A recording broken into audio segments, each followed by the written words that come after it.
What do you know? Wait.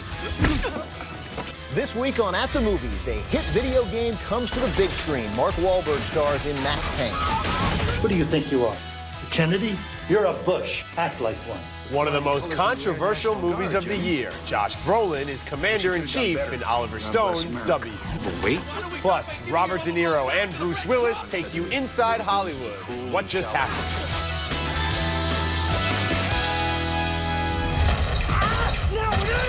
Max Payne is looking for something that God wants to stay hidden. That's what makes him even more dangerous. They're coming. Mark Wahlberg is a cop on the path of revenge. I'm Ben Lyons from E! Entertainment. And I'm Ben Mankiewicz from Turner Classic Movies. Our first movie is Max Payne. The question, can winged creatures of death stop Max Payne from avenging the murder of his wife and child? The answer? I can't imagine you'll care. Max Payne, starring Mark Wahlberg, seems as if it's spawned from a comic book. It didn't. It comes from a video game with video game quality dialogue. There's an army of bodies under this river. People ran out of time, out of friends. I could feel the dead down there, reaching up to welcome me as one of their own. Please. Notable co-stars include Mila Kunis as an assassin and Chris Bridges, that's Ludacris, as an internal affairs investigator. But this is really Wahlberg's movie. Wahlberg has shown us, particularly in The Departed, how good he can be, but here he's only intense, only dour, and totally unemotive. You following us? I'm only following you. Hell no. Did you a cop or something? Not tonight. That's too bad. Now go get my watch. Come on, Doug. Come get his watch. Here's another question. Is this movie worth seeing? Not tonight or any other night. Skip it. You're not a huge Max Payne video game player? You weren't excited to see him come to the big screen finally? I know it surprises you, but no, in fact, I'm not a big Max Payne video game player. Well, I think for fans of the video game, they're obviously excited to see this movie. Sure. So I'm going to say rent it, just because Wahlberg loves shooting a gun, and nobody really does it better. There are some great action sequences in this film. The third act is what I wanted from the entire movie. That's when it really opens up visually and gets stylized, and they're going to get made fun of for saying they're too much like The Matrix, but that comes from the video game, that slow bullet time technology and slowing down the action. They bragged about bullet cam, you know, and I thought, oh, this will be exciting. I thought bullet cam was an enormous letdown. And the whole thing, again, it felt like a video game, and video games are fine if they're video games. This is a movie. You got to take it somewhere else. And then Mila Kunis is an assassin. She's like 19. Yeah, there's nothing really there. You know what hurts a movie like Max Payne is the success of the Batman franchise. That obviously is about story and character. So they think for all films of the genre, it's got to be about story and character and this whole backstory of him losing his wife. I don't care about that. I want to see Max Payne shoot people. That's all I want from a movie like this. No, what hurts this movie is that it's terrible and largely unwatchable. It was like a lesson in how to be down and depressed and brooding. Yeah. Wahlberg has proven when the material's right, he can pull off something good. Yeah, this time it's just not right. All right, next is Sexdrive. It's the latest in a string of raunchy comedies like Superbad and Harold and Kumar. But this one is nothing but a cheap imitation of those recent hits. Those films work because they have something Sexdrive lacks: a heart. Why should we care about a kid in a zipped-up hooded sweatshirt who's not as endearing as Michael Cera, going on a road trip with a plot line that goes nowhere? There is a girl that I've been kind of... All right, I'm listening. Where'd you meet her? Online. What? Don't you watch Dateline? She's probably a guy. Fans of James Marsden and Seth Green will appreciate their uncharacteristic performances, and I wanted more of them and less of the kids on the drive. All talented, but not enough to save this movie. Do me a favor, skip Sexdrive. Yeah, Ben, I agree with you. And I don't think I say this a lot because I don't get easily offended. But the fact is, there were, and I wrote it down, there were like 2,847 gay jokes in this movie. Yeah, too many gay jokes without even really any humor behind them or any wittiness, just for the sake of making a gay joke, which is pretty dumb. The only thing I liked about it, I think, was the same thing that you liked. I mean, I liked Seth Green as an Amish guy who'd spent time in the real world, and his one regret is that if he could do anything differently, he wishes that the Amish people would get irony. Yeah, the film needed more of him. It needed more of James Marsden, who's unlike you've ever seen him before. A great role for him. And it needed more cameos along the road trip. That's what these movies like Harold and Kumar have that kind of make them special and stand out. This one was just flat. We've seen it before. It looked like a cheap, super bad imitation. Like these kids were dressing up as Jonah Hill and Michael Cera for Halloween. I don't think you need the cameos, but you definitely need a story, and this didn't happen. Something else going on. All right, well, coming up next, Robert De Niro's career hinges on Bruce Willis's beard. We'll explain in what just happened. And later, will the president's approval rating go up after Oliver Stone's W? And the Critics Roundup will weigh in. Jonesy. Hi, Mac. Let's take a look at some movies out now on DVD. Harrison Ford is back with Indiana Jones and the Kingdom of the Crystal Skull. Skip it. John Cusack and Hilary Duff star in War, Inc. Also skip it. One of my favorite directors of all time has a new box set out, the Alfred Hitchcock Premiere Collection. Plus, Oscar winner Errol Morris's latest documentary, Standard Operating Procedure. Our next movie is Barry Levinson's What Just Happened. It certainly isn't the first film to satirically skewer the movie business, and it's definitely not the best, but it may be the most welcome because it marks the triumphant return to quality work for Robert De Niro. He plays Ben, a powerful Hollywood producer who has to convince his big-time star, played by Bruce Willis, that he must shave his enormous Grizzly Adams beard or the studio will kill the movie and sue everybody. Audiences want to know it's you, Bruce. They expect it. And we're talking about a lot of money here. What are you talking about? They're not going to recognize me, Ben? Oh, where'd Bruce go? Huh? Can't see Bruce no more. Oh, where's my favorite movie star? Oh, look, there he is. I see him right there, the guy with the beard. Willis is great in that scene, and what's terrific about Willis in general is that he plays himself and in the process represents every self-important movie star who's ever wrecked a movie with unreasonable demands or unreliable behavior. But it's De Niro who makes the movie here. Like you're seeing my ex-wife. Ben, you've been divorced for 1.5 years. Doesn't matter. But you almost married somebody else 6 months ago. So what? It's not right. It doesn't feel right. It's wrong. I mean, Scott, for God's sakes, you're married. What difference does that make? I'm not happy.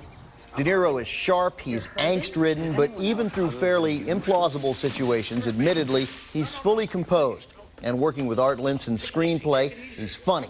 Robert De Niro is back. It's a pleasure to say that. I say see it. I'm gonna have to say rent it, just because I find for people who aren't familiar with the world of Hollywood, they might be alienated with all the talk of producers and agents. I find working in Hollywood, I enjoyed it a little bit more because it's kind of my lifestyle right now and I could relate to it. However, it showed me that Hollywood is about people as much as it is about the bottom line and numbers. I'm not trying to call you out, but why do we care about whether you think people will like it based on what they do? I mean, if it's good, then let's tell them to go see it. It is so inside, and it's not really accessible to a larger audience. It really is about what goes on behind the scenes in Hollywood. So folks might not care about these people. Someone like Catherine Keener, who's the studio head, might come off as too cold, even though what she's doing is just her job, and that becomes endearing, But I mean, it's a business. Anybody who has to relate to other people in their business, I think, can relate to it. No question, you're right. It is inside Hollywood, but I wouldn't discourage people from seeing it. It doesn't have the commercial appeal of a show like Entourage. It's a little bit more adult in a way that Entourage is more irreverent and fun. They're just some really rich characters. You mentioned Catherine Keener as a studio chief. I think she's terrific. She seems like a nice person, but you know she is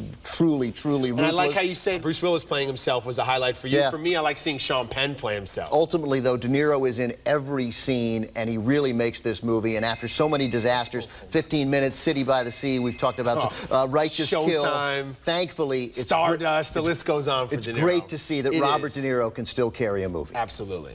Coming up next, a couple of singers. Oscar winner Jennifer Hudson and Oscar nominee Queen Latifah take Dakota Fanning under their wings in The Secret Life of Bees. And the gang's all here. George and Laura Bush and Dick Cheney, like you've never seen them before in Oliver Stone's W. They're so cultured.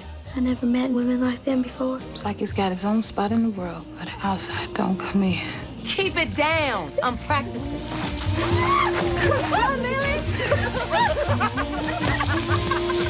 Two singers, a rapper, and a child phenom comprise the cast of an emotionally charged film that reaffirms a basic belief in the human spirit.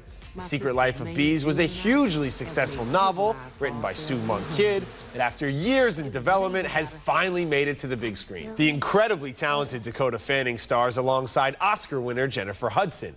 They hit the road after fleeing from Fanning's abusive father and take refuge in the home of August Boatwright, played by Oscar nominee Queen Latifah. The world's really just one big bee yard. The same rules work in both places. Don't be afraid, as no life-loving bee wants to sting you. And above all, send the bees love. Fanning becomes an integral part of the lives of the group of women living on the estate, with Alicia Keys and Sophie Okonedo rounding out the ensemble. Who can think with all that? Well, that's your problem. Think too much. Try going with your feelings once in a blue moon. With an infectious soundtrack and inspiring message of self-reliance and family loyalty, this is a special film with a big heart, and Fanning is tremendous in her first truly mature role. I say see The Secret Life of Bees. I disagree with you on almost every count. I say skip this movie, and I would skip it fairly aggressively. It is not a horrible movie. It simply is without any redeeming qualities. Any redeeming qualities? Yeah. It's the bond formed by women, and it's nice to see women on the big screen who aren't obsessed with Manolos and coats and bags. These are real women. That has nothing to do with it. I'm glad they're not obsessed with shoes, but the story still has to be good. The theme of the story is, you know, sometimes you have to leave home to find it. Spare me. It's about acceptance. It's about putting people's differences to the side. It's about cultural understanding. There's larger issues going on here that you obviously missed. No, I get it. The movie you just has don't to care. Be you good. don't care about accepting people and I tolerating love new accepting people. ideas. This is a movie. There's got to be a compelling story here. There is absolutely no story of Dakota Fanning, who's had a terrible incident happen with her mother. She's being raised by an abusive father. She's able to put that aside and to find womanhood and find love for the first time. Did you not see everything you just mentioned coming 45 minutes before it happened? Ben, we talk about this all the time. Most movies, we know what's going to happen at the end of the movie. It's the journey on how they take you there. And because of the great performances from the group of women, I found myself to be really delighted by this film, surprisingly so. It's fine. Ultimately, though, there is absolutely no compelling reason for you to go to the theater and see it. I think to watch a young actress at this stage in her career is reason enough. You know what? I also don't share your enthusiasm for Dakota Fanning. I mean, don't get me wrong. She's fine, maybe even good, but I think you need to rein it in. Picking on a 14-year-old girl, I'm glad that brings joy to your life. That's fantastic. Coming up next, Oliver Stone goes back to the Oval Office with W. The Critics Roundup casts their vote. It's been a long haul, gentlemen. Ladies, now, I don't care what happens now. How many damn votes we do or don't get in the UN. So come Monday morning, 10 a.m., I'm giving Saddam and his 2 sons 48 hours to get out of Dodge, okay? Indeed. Just as every American should exercise his or her right to vote on November 4th, they should also exercise their right to go see an important and extremely entertaining film. Director Oliver Stone's W stars the sure-to-be-nominated Josh Brolin as George W. Bush. Truly, deep down inside, you know I'm a guy like you. A guy you can trust. Fabulous. Fabulous, Doug. What it all comes down to is who Joe Voter wants to sit down and have a beer with. And guess who that is? Just remember, make mine non-alcoholic. Stone's bold abandonment of a traditional linear narrative helps create a rich character collage that truly makes you understand this man and almost empathize with him. After 9/11, what would you say your biggest mistakes would be, and what lessons have you learned from them? No, I wish you would have given me this written question beforehand, John. So. Stone leaves no stone unturned when rounding out this supporting cast with phenomenal performances, including Jeffrey Wright as Colin Powell, Richard Dreyfuss as Dick Cheney, and James Cromwell as Bush Sr. It's rare when a film about a U.S. president is released while that president is still in office, so it will surely be a conversation starter. So be sure to see it before you talk about it. That's my take on the film, and now let's throw it to the Critics Roundup. We've invited film experts from around the country to join in on the conversation. Joining Ben and me today is Matt Singer from IFC and Christy Lemire, film critic from the Associated Press. Welcome, everybody. Let's start with you, Matt Singer. As you know, I feel like Josh Brolin will get an Oscar nomination, but let's talk about the rest of the supporting cast. Who really stood out for you? I liked a lot of the supporting performances. Richard Dreyfuss as Dick Cheney, Jeffrey Wright as Colin Powell. The one that I had a little problem with was Toby Jones as Karl Rove. I think he went a little overboard with the look-alike makeup. He felt, to me, like the love child of the real Karl Rove and Quatu from Total Recall. I was very unnerved every time he was on screen, but I agree with you. Josh Brolin is really, really quite good in the film. Singer keeping it political with a Schwarzenegger reference. I like that. Christy, let's go to you. What are your thoughts on the cast? Yeah, Brolin's great in it. It would have been very, very easy for him to lapse into caricature by playing George W. Bush, but he's solid. Richard Dreyfuss, I think, is maybe the best one in this, in that his Dick Cheney, again, could have been over the top. He looks like him, he sounds like him, but he's also really acting. He has that one great monologue that really stands out. Tanya Newton, totally over the top as Condoleezza Rice, down to the gap between her teeth, it's so bad. But James Cromwell really gets the essence of Poppy Bush, I think. Ben, it's no secret where Oliver Stone's political allegiance lies. Yeah. However, do you think Republicans will be able to get into this film and enjoy it as well? I think one reason why this movie works so well is that Stone didn't do what we might expect him to do, which is take a hatchet to George Bush. This movie is really a character study, and in a sense, Stone lets Bush be Bush, or rather, lets Josh Brolin be Bush, and I think that's what really makes this work. I agree with you, Ben. It's fair and balanced, if I may. You know, you could have made him look like a total idiot, and you don't. And I think whatever you thought about him going into the film, you'll probably be thinking the exact same thing going out of it. I agree with you, Christy. Your sort of expectations going into the movie are not really reinforced by, say, by Oliver Stone's agenda, if you will. And I want to talk about the political ramifications of this film and its release date, because it was really sped up to be released in time for the election. So, Matt Singer, let's start with you. How's this going to play out on November 4th?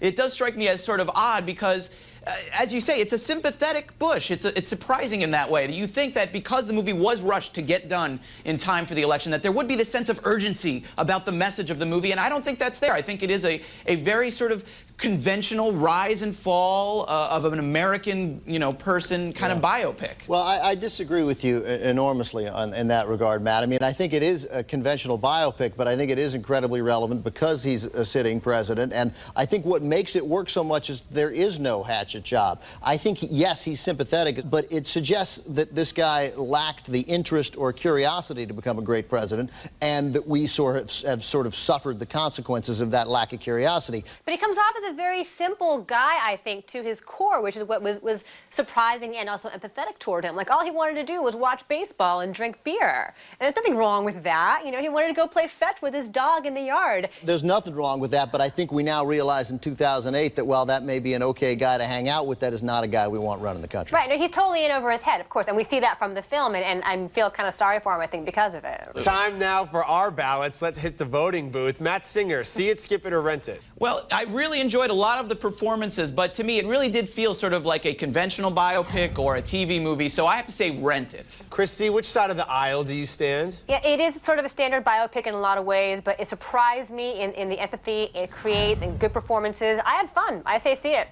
Mank, we'll close with you. Matt, who rents this movie? The election's in 2 weeks. See it now. I agree. You have to see it, and I am the decider, so I say see it. All right, that's 3 for see it and 1 for rent it. So overall, we say you should see W. Guys, thanks so much for joining us. Want to know what you can't miss this weekend? Stay tuned for this week's 3 to See. That's straight ahead. Closed captioning for At the Movies is sponsored by... What makes a Hershey's bar pure? Pure togetherness. Pure enjoyment. Pure delicious chocolate. Pure Hershey's. Hotel provided by Park Hyatt Chicago. Chicago's award-winning hotel and luxury dining experience. Located in the heart of Chicago's Magnificent Mile on Water Tower Square. All right, time now for my 3 to see, my picks for the 3 things to check out this weekend. At number 3 is a film that Ben Mankiewicz told you to skip Rachel Getting Married. Don't forget, folks, this is the guy who told you to see Beverly Hills Chihuahua. If you're 10. Anne Hathaway will surely receive an Oscar nomination for her genuine and passionate performance as a recovering drug addict and alcoholic who returns home from rehab for the weekend to attend her sister's wedding. You know, Ben, I've reconsidered slightly, and you should still skip Rachel Getting Married. Get out of here. You're so out of it. At number 2, just released on DVD, it's Mongol, the story of warlord Genghis Khan's earliest years in slavery and his ultimate rise to power. The visual spectacle alone is enough to draw you in. I think May can agree on that one. See it, definitely. And W sits atop my list as the movie you need to see this weekend. The film is sure to start debates about a president who continues to garner some of the lowest approval ratings of all time. Fool me once, shame on you. I approve of this movie. You have to check it out. Okay, recapping the movies on this week's show, we split on Max Payne. I say skip it, Ben says rent it. We both say skip Sexdrive. We split on What Just Happened. I say see it. Ben again says rent it. We split again on The Secret Life of Bees. I say skip it. Ben says see it. That's because I have a heart. And the majority of our roundup agrees. Go ahead and see W. That's it for now. Remember, we're always online on atthemoviestv.com. That's where you can see my 3 to see. And we will leave you now with a look at movies coming up on our next show. And until then, of course, we'll be at the movies. What the hell have you done with Christine Collins? I want my son back! What are you gonna do, Ray? You gonna burn down your own house? Blow up everything you work for? Desmond, the doctor will see you now. It's Fruit Crepe Fever. Sweet cream cheese, luscious fruit, and delectable crepes. Only at IHOP. Come hungry, leave happy. And I created Immugo to help support the healthy immune systems of Hollywood stars. Immune support on the go. The official immune support product of the Hollywood Movie Awards. If you think a prune is a prune, you haven't tried Sunsweet Ones. How do you like the individual wrappers? It's not dry at all. They're delicious. Sunsweet Ones, bite for bite, even better than fresh fruit. Head-On is now available in a new formula for effective headache relief. Independent clinical studies show the active ingredient in new Head-On works at relieving your headaches when applied directly to the forehead.